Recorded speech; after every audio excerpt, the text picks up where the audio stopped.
မင်္ဂလာပါကျွန်တော်အခုပြောပြမယ့်သင်ခန်းစာကတော့ BEF EMF progression ရှစ်သင်ခန်းမှာကျွန်တော်ပြောခဲ့တဲ့ BEF EMF progression ပေါ့နော်နောက်ပြန်လျှက်စစ်တွန်းအားပေါ့နော်ဒီနောက်ပြန်လျှက်စစ်တွန်းအားကျွန်တော်တို့ဒီပတ်လန်းထဲမှာရှိတဲ့ electronic ပစ္စည်းတွေကိုပျက်စီးစေနိုင်တယ်ဒါကြောင့်မို့ကျွန်တော်တို့ဒီကောင်ကိုကာကွယ်ဖို့အတွက်ကျွန်တော်တို့ပစ္စည်းတစ်ခုကိုအသုံးပြုရမယ်ပေါ့နော်ဒီပဲနောက်ပြန်လက်စစ်တွန်းကကျွန်တော်တို့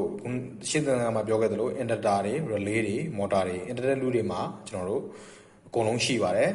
ပြီးတော့ electronic ပစ္စည်းတော်တော်များများကိုဒီကောင်ဖျက်ဆီးနိုင်ပါတယ်ဒီနောက်ပြန်လက်စစ်တွန်းကိုကာကွယ်ဖို့အတွက်ကျွန်တော်ပတ်လန်းတွေမှာ component electronic component တစ်ခုအသုံးပြုရမှာပဲကျွန်တော်တို့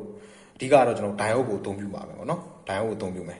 ဒီမှာဆိုရင်ကျွန်တော်တို့ဒါ motor mount နဲ့ circuit လေးပေါ့နော် transistor ပါတယ်ကျွန်တော်တို့ဒီမှာဒါ internet loop ပေါ့နော် motor ပါမယ်ဒီမှာ diode လေးပါမယ်ဟုတ်ပြီကျွန်တော်တို့ဒီမှာဒီ transistor နဲ့ motor ကိုကျွန်တော်တို့မောင်းပေးမှာ transistor ကို signal ရောက်ရင် motor လဲမယ်motor ကိုပိတ်မယ်ဆိုရင် transistor မှာ signal မရှိတော့ဒီလဲတဲ့အချိန်မှာကိစ္စမရှိဘူးလဲပြီးတော့ပိတ်လိုက်တဲ့အချိန်မှာဒီကောင်ကကျွန်တော်တို့နောက်ပြန်လက်စစ်တုံးတာဖြစ်ပေါ်တဲ့အတွက်ကျွန်တော်တို့ဒီ transistor လေးကိုဖျက်ဆီးနိုင်တယ်ဒီဖျက်ဆီးလို့မရအောင်ပေါ့ကျွန်တော်ဒီနောက်ပြန်လက်စစ်တုံးက BEF EMF ကိုကာကွယ်ဖို့အတွက်ကျွန်တော်တို့ဒီမှာ diode လေးကိုအသုံးပြုထားတယ်တော့ဒီ diode ကိုအသုံးပြုတဲ့အချိန်မှာ rubber band အချိန်မှာပဲအသုံးပြုရပေါ့နော်ဒီနေရာမှာကျွန်တော်တို့ diode ကိုအသုံးပြုရဲဆိုတာကျွန်တော်တို့ရိုး diode လည်းရတယ်ပေါ့နော်ပြီးတော့ zener diode ကိုလည်းအသုံးပြုလို့ရတယ်ပေါ့နော်ဒါကတော့ကျွန်တော်တို့ motor mount circuit လေးကိုကျွန်တော်တို့ဒီရဲ့ BEF EMF ကနေကာကွယ်အောင်လို့ diode ကိုအသုံးပြုထားတဲ့ circuit လေးဖြစ်ပါတယ်နောက်ခုကျွန်တော်တို့ UNN 2803 IC တွေမှာကျွန်တော်တို့သူ့ကိုအသုံးများတာ internet loop circuit တွေအတွက်အသုံးများရပေါ့နော်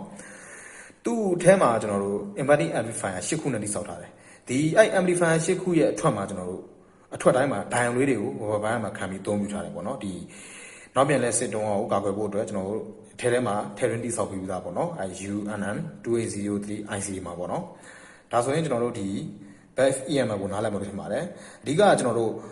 ဒီ coin ပါတဲ့ဟာတွေပေါ့နော် internet loop တွေပေါ့နော် relay တွေ motor တွေပတ်လန်းမှာအလိုက်ပါခဲ့ပြီဆိုရင်ကျွန်တော်တို့ဒီမှာ production တွေနဲ့ဆင်းကိုစဉ်းစားရမယ်ဒီ production တွေနဲ့အဲ့ချိန်မှာ production နဲ့စဉ်းစားတဲ့အချိန်မှာကျွန်တော်တို့ diode ကိုသွားအသုံးပြုမယ်ဒီရဲ့ diode ကိုအသုံးပြုတဲ့အချိန်မှာကျွန်တော်တို့ rubber band မှာပဲအသုံးပြုမယ်ပေါ့နော် diode က rubber band ကိုပေးမစည်းရတဲ့အတွက်ကာကွယ်ဖို့အတွက် rubber band ကိုအသုံးပြုမယ်အသုံးပြုနေမှာကျွန်တော်တို့ zener diode ကိုလည်းအသုံးပြုလို့ရတယ်ရိုးရိုး diode ကိုလည်းအသုံးပြုလို့ရတယ်ဒါဆိုရင်ကျွန်တော်တို့နားလည်မယ်လို့ထင်ပါတယ်ကျေးဇူးတင်ပါတယ်